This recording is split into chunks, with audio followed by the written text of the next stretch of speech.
Hello అండి, అందరికీ నమస్కారం. ఎలా ఉన్నారు?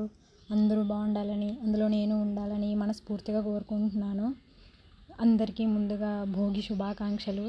ఇది భోగి ముందు రోజు ముగ్గేయడానికి అంతా రెడీ చేస్తున్నాను. ఇది పెద్ద ఇన్ఫర్మేషన్ వీడియో కాదు. ఇంట్రెస్టింగ్గా ఉంటుందో ఉండదో నాకు తెలీదు. నచ్చితే చూడండి, లేదంటే స్కిప్ చేసేయండి. నేను యాక్చువల్గా చాలా రోజుల తర్వాత, అంటే కొన్ని సంవత్సరాల తర్వాత పండగలా చేసుకున్నాను అనమాట. ఫస్ట్ టైం భోగిని. అందుకే గుర్తుగా ఉండాలని ఇలా వీడియో తీసుకున్నాను. ప్రతి మూమెంట్ చాలా పాజిటివ్ ఎనర్జీ ఉంటుంది కదా ఫెస్టివల్స్ ఇంట్రెస్టింగ్గా చేసుకుంటే. ఇన్ని రోజులు ఎక్కడో హాస్టల్స్లో ఉండడం వల్ల, లేకపోతే జాబ్ పర్పస్కి వేరే ఊర్లో ఉండడం వల్ల అలాగా నేను పెద్ద ఫెస్టివల్స్ ఏమీ సెలబ్రేట్ చేసుకోలేదు. హాస్టల్స్లో అలాగా తెలుసు కదండి, ఫెస్టివల్కి మామూలు డేకి పెద్ద డిఫరెన్స్ ఏమి ఉండదు. ఖాళీ దొరికిందంటే, హాలిడే వచ్చిందంటే ఇంకొంచెం సేపు పడుకోవచ్చా అని ఆలోచిస్తాను తప్పితే పండగలు చేసుకోవాలి అని ఇవన్నీ మీలో చాలామంది నాలాంటి వాళ్ళు ఉండుంటారు. ఇదంతా తెలిసే ఉంటుంది. నా లైఫ్లో కూడా అదే జరిగింది ఇన్ని రోజులు. కానీ ఫస్ట్ టైం ఇలా చేసుకుంటుంటే నిజంగా చాలా ఎనర్జీగా అనిపించింది. ఇలా చేసుకోవాలేమో అప్పుడప్పుడు. అందుకే మనకి ఫెస్టివల్స్ వచ్చాయి, మన పెద్దవాళ్ళు ఈ ఫెస్టివల్స్ని కనుక్కున్నారేమో అని అనిపిస్తుంది అప్పుడప్పుడు. ప్రతి పండగ తెల్లవారిన తర్వాత స్టార్ట్ అయిద్దేమో, కానీ భోగి, సంక్రాంతి ఇవి మాత్రం ముందు రోజు నైట్ నుంచే స్టార్ట్ అవుతాయి. ఎందుకంటే ముగ్గులేస్తుంటాము. అందరూ వాళ్ళల్లో ఉన్న ముగ్గుల టాలెంట్ అప్పుడే బయటకు వస్తూ ఉంటుంది. నేను మా చెల్లి కూడా బాగా ముగ్గులేస్తామన్నమాట. పెద్దవే వేస్తాము, చూసినట్టు వేసేస్తుంటాం. అంటే గుర్తేమి ఉండవు, కానీ యూట్యూబ్లో ఉంటాయి కదండి, అవన్నీ చూసి అట్లాగే వేసేస్తుంటాము. అట్లాగే ఈరోజు కూడా చాలా పెద్ద ముగ్గు వేయాలి, అది ఇది అని చాలా ప్రిపేర్ అయ్యి ఉన్నాము. కానీ తర్వాత ఆలోచన వచ్చింది, అసలుకి కలర్సే లేవన్నమాట. తెచ్చుకుందామా అని చూస్తే ఆ చుట్టుపక్కల ఎక్కడ ఉంటాయో మాకు తెలియదు అనమాట. మేమందరం మా చెల్లి వాళ్ళ ఇంటికి వచ్చాము. భోగి పండగ, అదే భోగి, సంక్రాంతి అవన్నీ ఇక్కడే సెలబ్రేట్ చేసుకుందామని. మా చెల్లి వాళ్ళు కూడా 1 వీక్ ముందే ఒంగోలు వచ్చారనమాట. అంతకుముందు వేరే ఊర్లో ఉన్నారు. సో వాళ్ళకి తెలియదు ఆ చుట్టుపక్కల ఎక్కడ దొరుకుతాయి, ఏం దొరుకుతాయి అనేసి. ఇంకా పక్కింటి ఆంటీని అడిగామన్నమాట, కలర్స్ ఇక్కడెక్కడైనా దగ్గర ఉన్నాయా ఆంటీ, తెచ్చుకుంటాము అనేసి. ఆంటీ ఇక్కడ ఎక్కడ ఉన్నాయి, చాలా దూరం అమ్మ, మీరు ఇప్పుడు ఏం వెళ్తారులే నైట్ టైము అనేసి. ఆంటీ దగ్గర 2 కలర్స్ ఉన్నాయి, ఎల్లో, రెడ్. ఆ 2 కలర్స్ ఆమె దగ్గర చాలా ఎక్కువ ఉందన్నమాట, ఆ 2 కలర్స్. అందుకని ఆ 2 ఇస్తాను, వేసేసుకోండి, ఈ రోజుకి కావాలంటే రేపు తెచ్చుకుందరులే అని అన్నారు. సరే అని ఆ 2 కలర్సే తీసుకొని అడ్జస్ట్ అయ్యేదో అలా వేసామన్నమాట. చిన్నదే కాంప్రమైజ్ అయ్యి. భోగి పండగ కదండి, భోగి కుండలే వేస్తాం కదా, అదో చిన్నదే అయినా సరే బాగా వచ్చింది అని అనిపించింది. తర్వాత వేసిన తర్వాత అది అలా రకరకాల యాంగిల్ తీసి పెట్టుకున్నాను, గుర్తుగా ఉంటుందని. ఇంకా అలా ముగ్గు అయిపోయిన తర్వాత ఇంట్లోకి వచ్చేసరికి మా బుజ్జోళ్ళు ఇలా నిద్రపోయారనమాట, ఇద్దరు క్యూట్గా. ఇది ఇంకా తెల్లారింది. భోగి మంట వేయాలని పొద్దున్నే 5ంటికి లేచామన్నమాట. కానీ మేమైతే పెద్ద సర్కసే చేసామండి దీనికోసం. అయినా 5ంటికి లేచినప్పుడు మేమే ఫస్ట్ లేచాము, మేమే ఫస్ట్ వేస్తున్నాం ఈ చుట్టుపక్కల అని అనుకున్నాం. కానీ చూస్తే వేసే ఉన్నారు వాళ్ళు వీళ్ళు. అంటే ఇక్కడ ఎక్కువ ఇల్లు లేవు, అందుకే అక్కడొకటి కనిపిస్తుంది. మేమైతే దీనికోసం నిజంగా ఎంత కష్టపడ్డామో భోగి మంట వేయడానికి. అంటే నైట్ అంతా అవి కట్లు అవన్నీ మంచులోనే ఉన్నాయన్నమాట, చల్లగా అయిపోయాయి. ఇంకా వెలిగించాలంటే కష్టమైపోయింది. ఎన్ని పేపర్స్ పెట్టాము, అట్టముక్కలు అన్నీ పెట్టి ట్రై చేసి ఒక 1/2 అవర్కి అంటుకొని ఉంటుంది. అప్పటిదాకా సర్కస్ చేస్తూనే ఉన్నామన్నమాట. తను మా చెల్లి వాళ్ళ హస్బెండ్, మా మరిది. తనే అంతా ఈ భోగి మంట కర్త కర్మ క్రియ. తనే చాలా స్ట్రగుల్ అయ్యి చివరికి ఎట్లా అంటించేశాడు. మేము మాత్రం ప్రేక్షకులను చూస్తూ ఉన్నాం అనమాట. నేనైతే అక్కడ కెమెరామ్యాన్ అనమాట. ఫైనల్గా అంటుకునిందనమాట. అన్నీ ట్రై చేసి అది ఇంకెక్కడ ఆరిపోయిద్దో అనేసి మళ్ళీ ఇంకా చాలా దాని మీద అట్లా వేసి అంటించాలని ట్రై చేస్తూ ఉన్నాము, పెద్దది అవ్వాలి అనేసి. బాగా ట్రై చేస్తే కొంచెం సేపటికి ఒక 5 నిమిషాలకి మళ్ళీ స్టార్ట్ అయింది పెద్దది అవడం. ఇంక మామూలుగా లేదు మా సంతోషం. అబ్బాయి ఎన్ని రోజుల తర్వాత మేము భోగి మంట వేసాము అని అనుకున్నాము.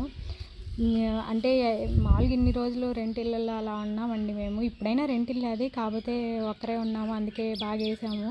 రెంటిళ్ళల్లో ఉంటే వేయడానికి కుదరదు కదా. ఇప్పుడు మా చెల్లి వాళ్ళే ఆ ఇల్లంతా ఉండేది, అందుకే వాళ్ళు వేసేసారు అక్కడ, ఎవరితో ఏమి ఇబ్బంది లేకుండా. అసలు నాకైతే సంతోషం అంటే సంతోషం కాదు, ఎన్ని రోజుల తర్వాత ఇలా భోగి మంట దగ్గర కూర్చుంటున్నాను అనేసి.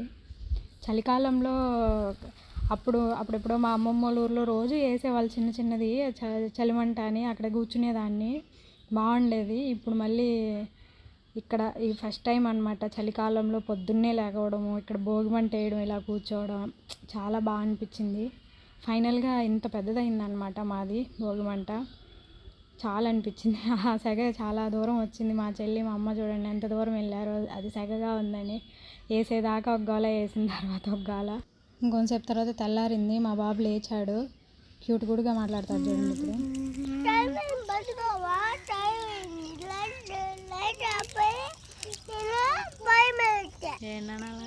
అబ్బో మళ్ళీ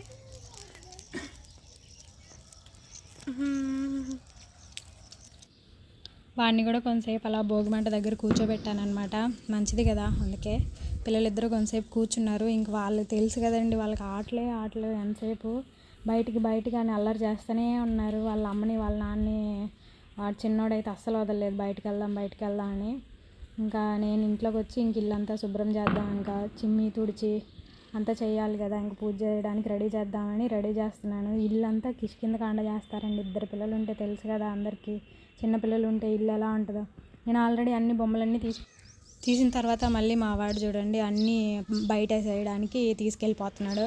ఎప్పుడూ అంతే వాడు. తర్వాత కొంతసేపుకి మా ఆయన వచ్చాడనమాట. అప్పటికి కొంచెం లేట్ అయిపోయింది, భోగి రోజు మార్నింగ్. ఇంకా మా వాడు తెలుసుగా నాన్న అని వెనకాలే ఉంటాడు. కొంతసేపు ఆడిపిస్తున్నాడు అనమాట.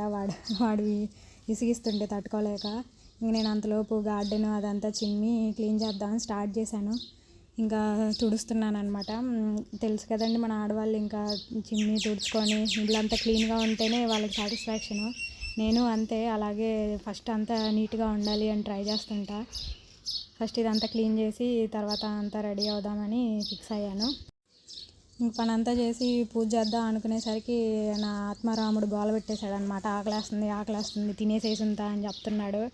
అందుకే ఇంక తట్టుకోలేక పూజ చేయలేదన్నమాట. నేను ఇంకా దోశలు వేద్దామని ఇక్కడికి వచ్చాను. అసలు ఎప్పుడైనా నేను పూజ చేద్దాము, ఉపవాసం ఉందాము ఇట్లాంటి ఆలోచించినప్పుడే నాకు ఎక్కువ ఆకలేస్తూ ఉంటుంది. అందుకే నేను ఎక్కువ పూజలు చేయాలి, స్ట్రిక్ట్గా ఉండాలని ఎక్కువ అనుకోను. అలిగినా అంతే, అలిగిన తర్వాత నాకు ఇంకా ఎక్కువ ఆకలేస్తుంది. ఎప్పుడెప్పుడు తిన్నామా అని ఆలోచనే ఉంటుంది ఎంతసేపు నాకు.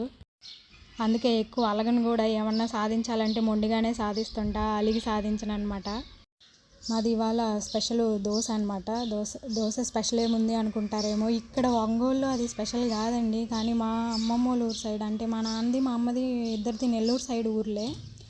అక్కడ ఎక్కువ అంటే భోగి రోజు దోశ చికెన్ అనమాట వాళ్ళ కాంబినేషన్. అది చాలా స్పెషల్ మాకు. అప్పట్లో దోశలు అంటే చాలా సంవత్సరానికి ఒకసారి 2 సార్లు వేసుకునే వాళ్ళం. ఇప్పుడంటే రోజు వేస్తున్నారులేండి మిక్సీలో వచ్చి.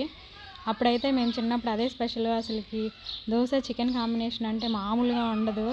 ఇష్టంగా తింటాం మేము మా ఊర్లో అందరూ. ఇప్పుడైనా అక్కడ మా ఊర్ల సైడ్ దోశ చికెనే స్పెషల్ అండి పండగ రోజు. కానీ ఇక్కడ ఒంగోలు ఏదో గుమ్మడికాయ ఏదో చేసుకుంటారంట. నాకు తెలిసి ఎక్కడ ఉండదేమో. అక్కడ మా ఊర్ల సైడే నాన్ వెజ్ తింటారేమో, భోగి సైడ్ ఇంకెక్కడ తినరేమో. కానీ దానికి ఒకటి ఏదో స్టోరీ ఉందండి. మా అమ్మని అడిగితే చెప్పింది. ఈ శంకరుడు ఆ రోజు జంజం వేసుకొని పుట్టాడు అంట. అందుకనేసి పురుడు అంటే దోషం ఉండిద్దంట జంజం వేసుకొని పుడితే. అందుకనేసి పురుడు చేస్తారంట ఆ రోజు. పురుడు అంటే నాన్ వెజ్ పెట్టాలి, అంతటితో ఆ దోషం పోయిద్ది అనేసి. సంక్రాంతి రోజేమో పెళ్లి రోజు అనమాట, అందుకని పొంగల్ పెడతారంట. కనుమ రోజు మళ్ళీ ఆయన ఏదో అంటే కాలం చేసిన రోజు, అందుకని మళ్ళీ అట్లా కార్యక్రమం చేస్తారు కదా, అందుకని మళ్ళీ కనుమ రోజు కూడా మేము నాన్ వెజ్ అట్లా. అదొక స్టోరీ మా ఊర్ల సైడ్ చెప్తుంటారు. మరి అది నిజమో కాదో నాకు తెలీదు. నేను ఇంక ఫస్ట్ తినేసాను అనమాట. ఇంకా మా వాడికి పెడదామని తెస్తే నాకు బొమ్మలు పెడితేనే తింటాను అని అన్నాడు. వాడు అంతే, కావాలని చేస్తాడు అలాగా. ఇంకా అందుకే సరేలే అన్నాను నేను కూడా. వాళ్ళ నాన్నతో వెళ్ళి గోములు పెడతా పెట్టించుకున్నాడు బొమ్మలు. ఇంక తినరా అంటే అప్పుడు తినను అని అంటున్నాడు. అయితే బొమ్మలు ఆపేస్తా అంటే తింటున్నాడు మళ్ళీ. ఇంక ఇదే రోజు ఇలాగే ఉంటుంది. కానీ బొమ్మలు పెట్టినంతసేపే అంటే తినిపించేంతసేపే బొమ్మలు పెడతాను, మళ్ళీ ఎక్కువ పెట్టను నేను. వాడు ఇది ఇంకా సో స్పెషల్ అనిపించింది నాకు, అందుకే వీడియో తీయించుకున్నాను. ఎందుకంటే అదే మా ఆయన లేట్గా వచ్చారన్నాను కదా, ఇంకా ఆయనకి నీళ్ళు తోడదామని ఇట్లాగా. అంటే మేము అందరం కూడా ఇలాగే చేసాము. ఇది భోగిమంట కదా, దీని మీదే వేడి చేసుకొని నీళ్ళు ఆ రోజు స్నానం చేసామన్నమాట అందరం. ఇది అంటే మా ఊర్ల సైడ్ అలాగే చేస్తారు, అందుకని మేము ఇలాగే చేసాము ఈరోజు ఇక్కడ. ఇది చాలామంది కనెక్ట్ అయ్యి ఉంటారు, ఎందుకంటే మీలో కూడా చాలామంది ఇలా చేసే ఉంటారు అని అనుకుంటున్నాను. చేస్తే కామెంట్ చేయండి. ఇది ఇంక ఫైనల్గా మా టిఫిన్. కాంబినేషను ఉల్లిపాయ కారం దోశ. ఈ కాంబినేషన్ కూడా సూపర్ ఉంటుంది. అంటే ఇందాక చికెను దోశ అన్నాను కదా అనుకుంటారేమో, అది మా అమ్మమ్మ వాళ్ళ సైడ్ చేసుకుంటారు అని కాంబినేషన్ చెప్పాను అంతే. మేము చికెన్ చేసుకోలేదు, కానీ దోశ మాత్రం పోసుకున్నాము. ఇంకా పూజ చేయలేకపోయానని చెప్పాను కదండి, ఇంకా మా చెల్లినే చేయమన్నాను. తను స్నానం చేసి వచ్చి ఇంకా ఇలా శుభ్రంగా పూజ చేసేసింది. ఇంక ఇది మా బుజ్జిగాళ్ళు ఈవినింగ్ రెడీ చేసామన్నమాట భోగిపళ్ళు పోద్దామని. అది సపరేట్ వీడియో చేశానండి, ఎందుకంటే ఇందులోనే లెంత్ అయిపోతుందని సపరేట్ వీడియో చేశాను. ఇక్కడ జస్ట్ కొన్ని పిక్స్ అటాచ్ చేశాను, ఆ వీడియో చెక్ చేయండి, బాగుంటుంది. అది కూడా ఫస్ట్ టైం మా వాళ్ళకి భోగిపళ్ళు పోసాను. ఇదే అండి వాళ్ళకి నా వీడియో. మీకు నచ్చితే లైక్ చేయండి, షేర్ చేయండి, సబ్స్క్రైబ్ చేసుకోండి. నచ్చితే మీ ఫ్రెండ్స్కి ఫార్వర్డ్ చేయండి, వాళ్ళని ఇంకో ఇద్దరికి ఫార్వర్డ్ చేయమని చెప్పండి, వాళ్ళని ఇంకో ఇద్దరికి ఫార్వర్డ్ చేయమని చెప్పండి నచ్చితే. Thank you, bye bye.